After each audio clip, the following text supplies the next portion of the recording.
Cet atelier des fondations opératrices a fait le constat, qui est très partagé, que ces fondations ne sont pas assez connues. Elles génèrent des moyens par leur propre activité, souvent via la gestion d'établissements. Elles sont des employeurs, ce sont souvent des FRUP. Et pour l'un des intervenants, c'est un bijou, la Fondation opératrice. C'est un véhicule idéal pour mener à bien des activités d'intérêt général. C'est un statut qui donne une stabilité de la gouvernance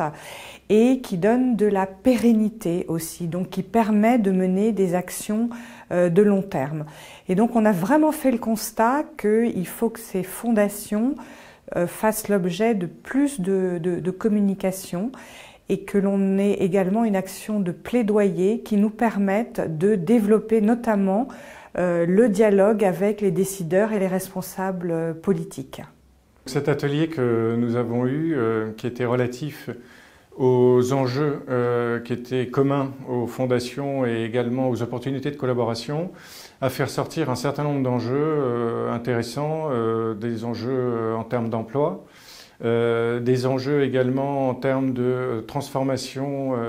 des fondations, transformation de leur manière de communiquer, de se mettre en avant, des enjeux de fragmentation de la société assez importants et puis des enjeux d'unité. En fait, un point intéressant qui est ressorti de cet atelier, c'était le fait que le CFF, avec plus de 300 membres, comptait donc des fondations opératrices, majoritairement fondations reconnues d'utilité publique, et des fondations dites distributrices, et qu'il était important que les fondations opératrices puissent partager avec les fondations distributrices les enjeux, les besoins de leurs bénéficiaires, de manière à ce que les fondations opératrices puissent bénéficier en fait